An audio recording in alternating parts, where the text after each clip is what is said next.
A gaming license vote on the horizon, and we are following the money to see which lawmakers are getting paid to take sides and who's making those payments. Part of our team coverage tonight on Iowa's News Now. We'll start tonight at 10 at the State House in Des Moines, where House lawmakers are moving ahead with a new casino moratorium bill that could keep any new gaming spots from being built in the state through at least the end of this decade. The Iowa Racing and Gaming Commission is set to vote on Linn County's gaming license application a week from Thursday. Iowa's News Now State House reporter Skylar Tallal kicks off our team coverage. Iowa groups from across the state are making their case to lawmakers on whether or not to enforce another casino moratorium. Many supporting the legislation worry a new casino would cannibalize the market and hurt existing ones. Adding a new casino in eastern Iowa will have a significant negative impact on the casinos nearest to the proposed casino, as well as the nonprofits that rely on them. Simply stated, a moratorium on casino licenses will prevent job losses and business closures. Others argue the Linn County Casino would bring in even more job opportunities. We have people that they're out of work, they're working in other states. If we had a project, we could bring them home. They could be with their families. The bill would block new casinos from being built in Iowa for the next 5 years, along with outlining requirements that the Iowa Gaming and Racing Commission would have to consider before handing out a new license. Where we're at economically, where we're at as a society, where we're at as a job loss, and this is what this bill accomplishes.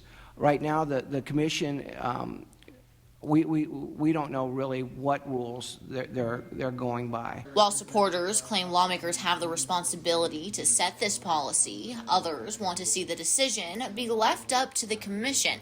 Cedar Rapids Mayor Tiffany O'Donnell couldn't attend the meeting at the Capitol, but Mayor Pro Tem Ann Poe spoke in her place. Our community continues to fight back from flooding and the derecho.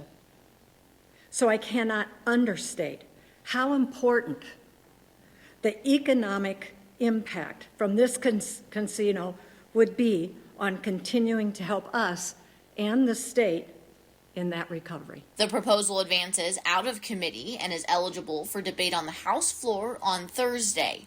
In Des Moines, Skylar Tallal reporting. And 1 week from Thursday is that IRGC vote on the Linn County application. State records are showing hundreds of thousands of dollars going to lawmakers on both sides of the aisle and both sides of the fight for a casino in Cedar Rapids. Iowa's News Now investigative reporter Nick Elhaj continuing our team coverage. We'll look at where that money's going, where it's coming from, and what those payments mean for the support for and against Cedar Crossing. In the past decade alone, over $1.8 million in campaign contributions have poured in from gaming-related PACs and individuals, potentially shaping the political landscape around the Cedar Rapids Casino's fate. Businesses of various sorts are going to give money because they have business interests. And so, of course, legislators are going to legislate and pass regulations and limitations or what have you regarding various industries, whatever they happen to be. State records reviewed by Iowa's News Now show the Elite Casino Resorts PAC, run by Riverside Casino CEO Dan Kell, has contributed $314,500 to legislators since October 2022. Similarly, a PAC for Cedar Rapids' casino developers has given $302,000 to lawmakers in that same time frame. If Cedar Rapids gets a casino, recent market studies show Riverside Casino stands to lose the most, more than $34 million a year. But Cedar Crossing's backers expect a new casino would bring in $60 million in new additional revenue for the state a year, sending 8% of profits to local nonprofits, double the state requirement. There are limitations in terms of